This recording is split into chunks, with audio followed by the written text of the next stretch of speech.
আমাদের দৃঢ় বিশ্বাস বিএনপির নেতৃত্ব, জাতীয়তাবাদী দলের নেতৃত্ব, এখানে অনেকে বলেছেন, হ্যাঁ, যারা অপরাধ করেছে, যারা ফৌজদারি দণ্ডবিধিতে অপরাধী, যারা সমাজে চাঁদাবাজি করে, যারা সমাজের মধ্যে মানুষের আতঙ্ক তৈরি করে, যারা নদীর বালি দখল করে, যারা অন্যের জমি দখল করে, তারা বিএনপির সদস্য হতে পারবে না।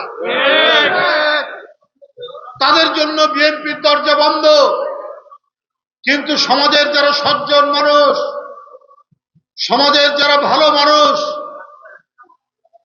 যারা সরকারি চাকরি করতেন, এখন রিটায়ার্ড করেছেন, অবসরে গেছেন, প্রাইমারি স্কুলের শিক্ষক, মাধ্যমিক স্কুলের শিক্ষক, কলেজের শিক্ষক, কৃষক, শ্রমিক, রিক্সাওয়ালা, ভ্যান চালক, প্রত্যেকেই বিএনপির সদস্য হতে পারবে।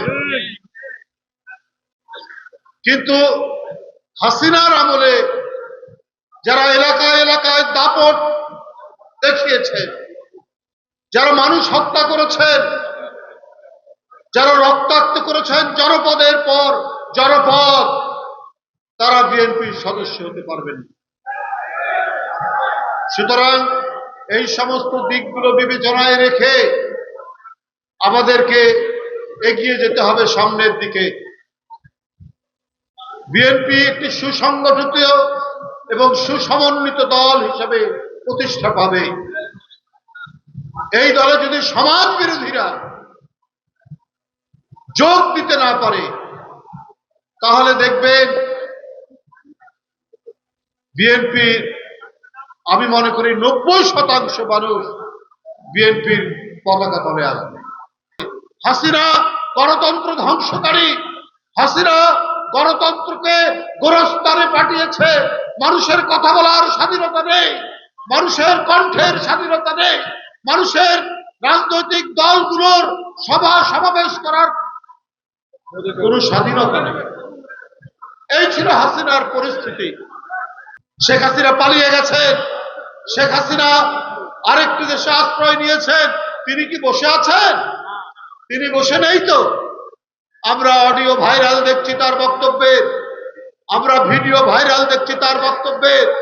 সেই বক্তব্যের মধ্যে বাংলাদেশের ভিতরে হানাহানি করতে বলছেন, বাংলাদেশের অস্থিরতা তৈরি করার চেষ্টা করছেন, একটা অবাধ সুষ্ঠু নির্বাচন যাতে না হয় তার জন্য তিনি নানা ধরনের নির্দেশ দিচ্ছেন। এর মধ্যে একটি রাজনৈতিক দল খোলা পানিতে মাছ শিকারের চেষ্টা করছে। আন্দোলনের নামে আন্দোলনে ছিলেন, কিন্তু এখন নিজেদের রাজনৈতিক স্বার্থ উদ্ধারের জন্য খোলা পানিতে মাছ শিকার করার চেষ্টা করছেন। সেই রাজনৈতিক দলকে আপনারা চেনেন না? আপনারা চেনেন তারা কারা? তাদের এক নেতা বলেছেন, তার নাম ডাক্তার তাহের। তিনি বলেছেন আগামী নির্বাচন নাও হতে পারে, আগে জুলাই সনদ পাস করতে হবে, গণভোট দিতে হবে। তো আগামী নির্বাচন নাও হতে পারে কেন? তো আপনার কথার সাথে শেখ হাসিনার কথা তো মিলে যাচ্ছে। শেখ হাসিনার বক্তব্য অডিওতে আমরা শুনছি, আমরা ভিডিওতে দেখছি, বিভিন্নভাবে ভিডিও ক্লিপ করে করে ছাড়ছে। আপনারা নাকি আন্দোলনে ছিলেন, তাহলে ডাক্তার তাহের সাহেব, আপনি ওই রাজনৈতিক দলের নায়েবে আমির, আপনি বলছেন নির্বাচন নাও হতে পারে। এটা কিসের আলামত, কিসের ইঙ্গিত? কোথা থেকে আপনাদের বাণী আসছে, কোথা থেকে আপনাদের বার্তা আসছে? এটা তো আজকে জনগণ জানতে চায়। কেন এই কথা বলছেন? মানুষ 16 বছর নির্বাচন করতে পারেনি, ভোটাররা ভোট দিতে পারেনি, ভোট কেন্দ্রে ছিল আওয়ামী লীগের গুন্ডারা আর গরু বাছুর ছাগল। তাহলে মানুষ চাচ্ছে এই পরিবর্তিত পরিস্থিতিতে ডক্টর মোহাম্মদ ইউনূসের এই সরকারের অধীনে একটি অবাধ সুষ্ঠু নির্বাচন হবে। আগামী রমজান মাসের আগেই সে নির্বাচন হতে হবে। এই জন্য প্রত্যেকে একমত হয়েছেন। আর আপনারা বলছেন নির্বাচন নাও হতে পারে।